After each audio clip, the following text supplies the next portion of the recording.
Bullshit. It's the No BS Marketing Show. I'm Dave Mastovich, CEO and founder of Massolutions, the world's only no bullshit marketing firm. Today I have a new Massolutions team member with me, Marcel McCaskill, a video and photography specialist. Marcel, welcome to the show. Thank you, Dave. It's long overdue, I would say, to have me on the show, but thank you. Long overdue because you've been involved with the show from your first day on the job a couple months ago. You've brought a whole new aspect to the show because you often record when there's a guest, and sometimes even record when I'm doing a solo shot. You're not recording today because you're on the show. Marcel, let's talk a little bit about your background, where you came from college-wise, and just how you learned. And I know yesterday I learned something new about you with this YouTube presence that you have. Just give the audience a little bit of a background of what got you here to Massolutions. Yeah, so I'm originally from Swissville, not too far from Massolutions headquarters. I went to school at Wheeling Jesuit University, now named Wheeling University. Just graduated in May. We've connected through Joe Toomey.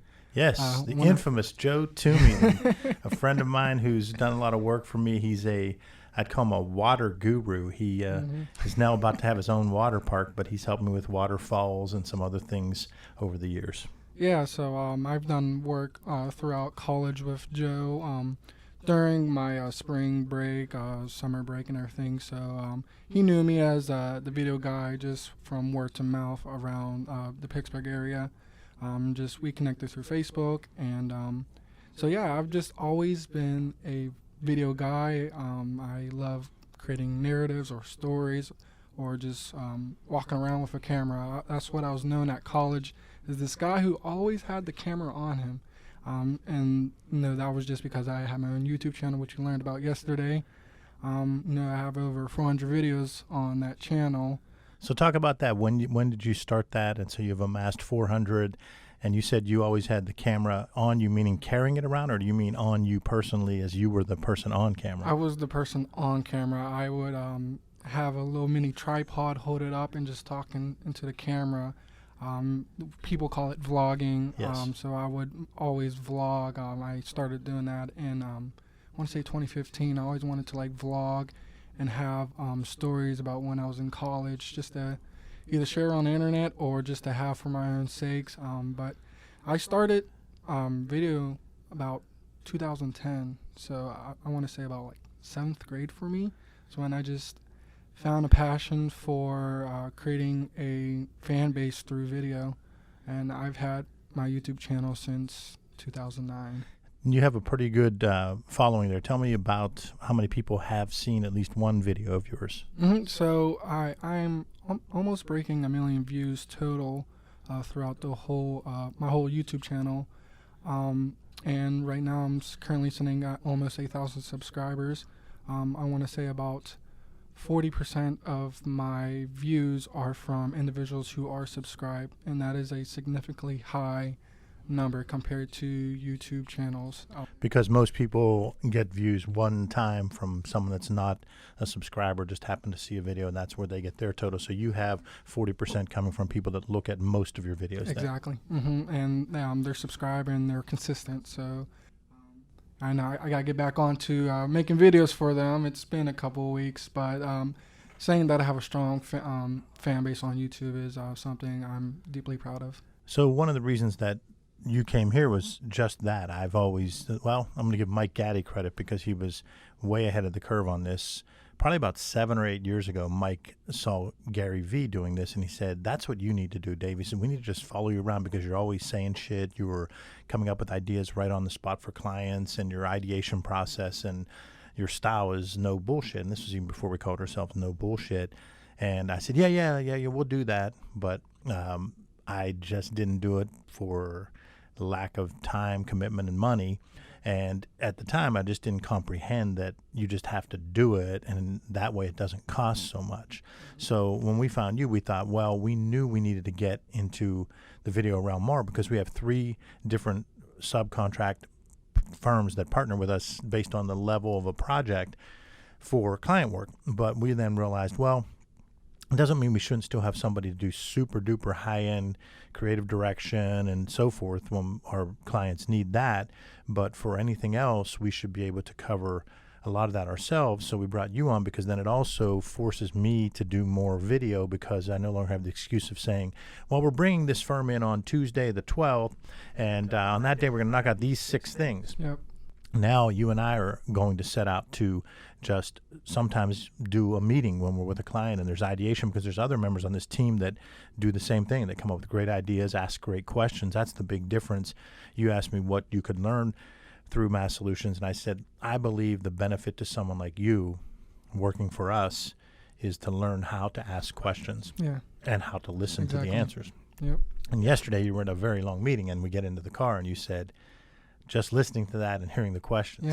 Yeah. It was every meeting I have with or sitting with you, whether it's planned or not, I'm learning every single time.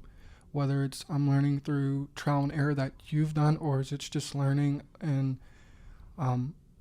gaining information just in the workforce. This is new to me. I'm only a couple months into it, so everything that I'm taking in, I'm not taking it for granted. It's an experience that I'm worth hearing about. Honestly, we've really liked you coming aboard because you have an attitude that's unique to people coming out of college today.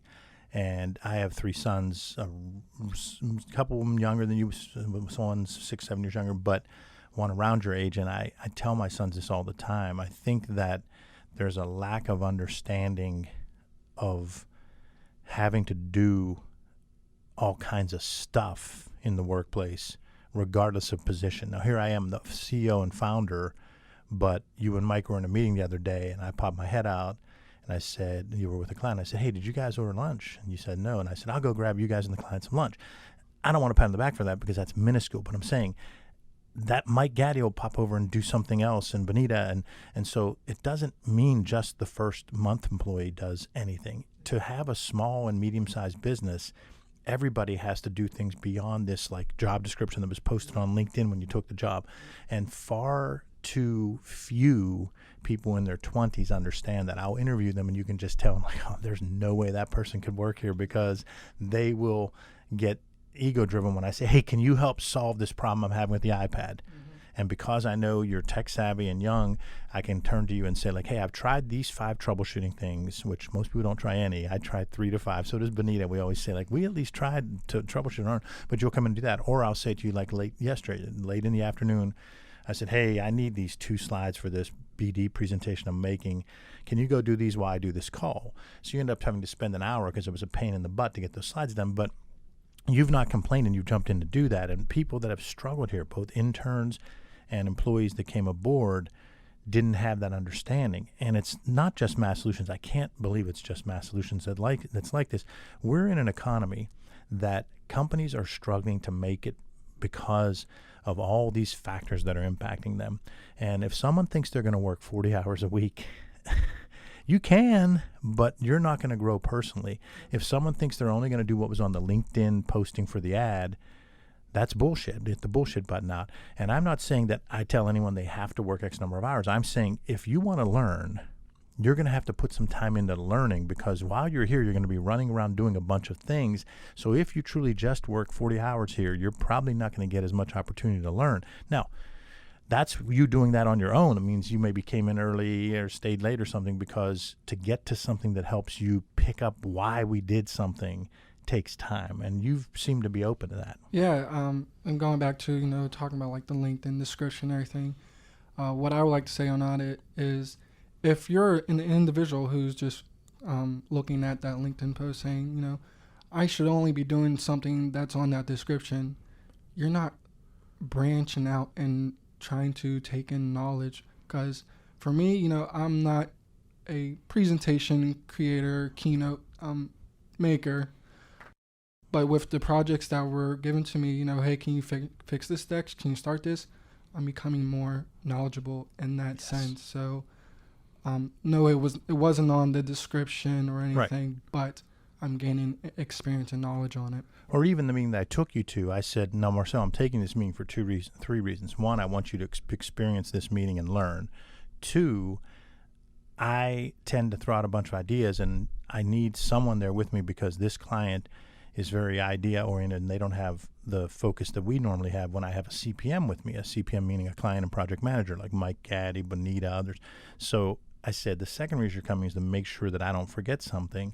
And I said the third is because even though you haven't done all this stuff professionally, you've done some of this stuff on your own, so you can bring value. So you came to a 2-3 hour meeting where you got exposed to all kinds of stuff. They were talking high-level stuff that the normal marketing specialist doesn't get exposed to. Okay, the normal person at a bigger company that's 23, 24, 25 doesn't get exposed to that. So that's the trade-off. Like, and I just don't understand why, some 22, 23, 25-year-olds don't get that that's the trade-off. If you want to go work for that big company, and I had one person interview with us, and they said, I'm going to take this position at this bigger firm, and I just chuckled because I know they're going to be the person that goes and gets Starbucks. Yeah. And they're going to be the person that goes and takes care of scut work X and scut work Y. But we all have to learn. She's young, and a year or two from now, she'll probably be coming back probing around here. But the point is, you need to be able to see that that's the trade-off. Now, if you're not getting any of that, if you're just coming into the place and working like crazy and only doing lower level stuff, well, yeah, then that company is not taking advantage of you. But when you have a chance like this, then, you should do it. Don't just go take the title at a bigger company because that doesn't necessarily get you the diverse experience. Yeah, it may look good on LinkedIn, but can you back it up, honestly, with the knowledge and experience that you'll gain at something a little bit smaller? Yes. You have to be able to grow, honestly. Well, we're excited to have you. And what Maria always says is anytime we have a new team member, we always like to let them have the Ask Dave question for a show. So do you have a question you want to ask me that I riff on? Yeah, actually, just building off of the perspective you took when you hired me, you just did it, So my question I want to ask you is, this can be viewed as for individuals who are experienced in the workforce or to individuals who are my age or maybe a little bit younger. This is very open to anyone. But what advice would you give to someone who basically has a lot of big ideas but doesn't exactly know how to execute them? Great question. And I love this because this is a life question, and I've talked about this very subject with my sons from the time they were 5, 8, 10, whatever age that I started telling them about life and career. So when I look back at my life, I don't really have any regrets. I've just really kind of done what I thought my gut told me to do, and I'm also analytical. But I do look back and say the decisions that I put off and the things that I put off are the things that held me back and still hold me back. So even moving into our new office space here, I debated the new office space for like 2 years and then finally started looking around town and so forth and stumbled across our space. Anytime I made an investment like that, it has paid off tenfold. But I've always taken, not always, but there are many instances where I've taken longer than I should have. So the biggest thing I would say is we have fear, and there are multiple types of fears that we have. And one is the fear of not being perfect, the fear of being wrong.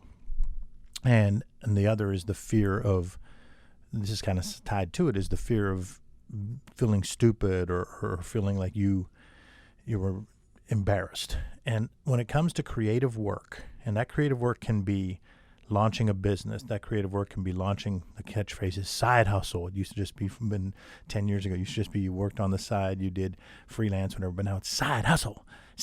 You got to say it just like that. So, or it could be when you are a content creator and you write, and it could be when you do video.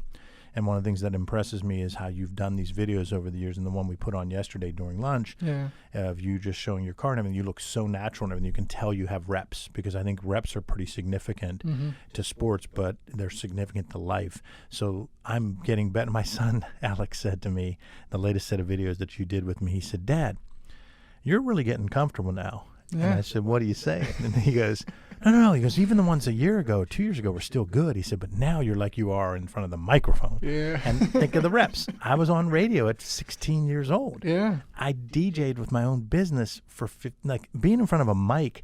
I have the 10,000 hours that Malcolm Gladwell talks about, Yep. but I don't have the 10,000 hours on video. I might have 1,000 maybe. Yeah. So he said, I'm starting to get better. So reps are significant. So let me get to the main point. You have to put it out there and be willing to, as Seth Godin says, ship it. You need to be willing to ship it. So I tend to give credit for the phrases I use that are from someone else, and I don't know who came up with perfect is the enemy of good. Might have been, I don't know, we'll find out, but it's a long 10, 15, 20, 50 years maybe. But perfect is the enemy of good is the one that I stick to the most because it ties a little bit to Seth's idea of shipping things. Perfect is the enemy of good because we're guilty of that. We're first of all, we might have the fear of being embarrassed. We might have the fear of being wrong. But then we want to be perfect. And perfect is the enemy of good. So when we started to do the podcast, I just basically said, we're going to do the podcast because I wasn't afraid because it was a microphone. Mm-hmm. If someone would have said we're going to do the vlog first, I would have probably struggled with it. So I fought my fears and just put it out there. And if you listen to episode 1 and listen to episode 100, there's a difference. Mm-hmm. We definitely improved. But the thing is, you have to get it out there. And I think when someone's a writer, they'll write for the thing that they do the most at their job, but they won't be comfortable writing something on their own. Yeah. And you have to just know that perfect is the enemy of good. When I did my first book, I knew that it could have been better, and I got to the point where here's what I did. I said, okay, I have this book done. I'm sending it to my brother, who is great at catching any kind of grammatical error or typo. And I said, because I can't let that stuff out there because of Miss Kruger, who taught my brother and me and all these people from our high school who are all these kinds of people are in the writing profession. I think she played a role in it. I said, I just can't allow that. So I sent that to my brother, and I said, would you take over the next week, because it was a couple hundred pages, I said, would you edit this over the next week or two? He comes back, and he says, here's 29 edits. Once I got that, I said, I'm just going to go and do it, because I had to accept this reality. I don't know that anyone's going to read the entire book. My mom didn't. She listens. She'll be mad that I let everybody know. She might have, but I don't think she did. So, most people don't know. There are a couple friends of mine who read the whole book, and the reason I know that because they would tell me certain things from different parts. Yeah. But the reality is, I'm a whole book reader, but most people aren't. Most people get really excited. First of all, most people don't even open a book. The vast majority of people after high school or college don't ever read a book again. Yep. But of those that do read partial books, they get excited about a book and they read a part of it. And then they set it aside, or set their Kindle aside, or set the book aside. I'm a full book reader, but there's very few of us. And I'm also a person that catches errors, but there's very few of us. So I had to get past my fears and just say, yeah, there's one person out there that'll catch a typo. There's one person who'll say that was passive voice. And there's one person that'll read the whole thing and say that was junk. But that's one person. Yeah. The vast majority of people are going to just get the impression from the title, read the foreword, read a couple of heartfelt things in there, and they're going to get a feeling. And that feeling is going to either be good or bad. So just do it. So you have to just realize that perfect is the enemy of good. And far too many creatives do this. And when I said earlier about making money as businesses, a lot of businesses struggle, including ours, because of that perfect is the enemy of good. You aren't going to be able to make your margins if you take 12 hours when you could have took 7. Yeah. So my team, sometimes I struggle because I appreciate that they are so dedicated that they want it to be awesome. But I say to them, yeah, but what you perceive as awesome, I might think was very good, and the client might just think was okay. So we have, and I'm guilty of it too. I think, you'll show me a video and you think it's good. And I go, I hate how I look on this part. And you're like going, dude, it's good. And I go, can you just fix that? So we have to watch because we all succumb to that and we want it to be perfect. So perfect is the enemy of good. And that actually impacts the economy because the companies that are doing that are making less money. So they have less to invest back in the economy. They have less to bonus employees. They have less to take for themselves because they took the risk. So there's all kinds of things that are tied to this perfect is the enemy of good. Yeah, I just told you the other day how, that's a catchphrase that you like to say a lot, and it's grown on to me. Telling you the other day that I've been using that outside of the 9 to 5, and I've been using that at home, and just implementing it into my daily life. I want to say about 4 weeks ago. it wasn't as great as it is now. I'm as much as I hear from you, it's definitely been chiseled into me. Perfect is the enemy of good. Well, you also made my day when you said, that one, the issue, not the instance. I've been using that with friends. And I said, that is one of my sayings that I hear a lot of people will say to me. And my sons and the teams, the players that have played for me all know, it's the issue, not the instance. Yeah. And my sons get sick of hearing, Mike Gaddy gets sick of hearing it. He always say, it can't always just be the issue. And he's right. But the point is, what I'm trying to say is that we can all pick an instance and have a legitimate excuse. Like I would say to my sons, yeah, you have a legitimate excuse here. You felt this happened, but 12 things happened before that could have avoided that 5 minutes that made you late. Yeah. And you do this a lot. So it's the issue, not the instance. And so it's meaty. So I appreciate that you're listening. Yeah. No, and that also ties back into, my creative work I do. I cut down on so much time just because I'm not nitpicking at trying to make something perfect for myself or a client, or whether it's in the job. I've cut down on so much time that's opened up my capacity to be able to work on another project or offer my time to someone else. So that's definitely something I believe that everyone should try to implement into their life. Perfect is the enemy of good. Well, thank you for coming aboard, Marcel. We're excited to have you. Thank you for your first official appearance. Yes, sir. On the No BS Marketing Show. There will be many more to come. And thank you, our listeners, for being loyal and sticking with us and giving us feedback on what to do to make the show even better. Remember, ask yourself, what's the big idea, and build your story around the answer. It's all about bold solutions, no BS.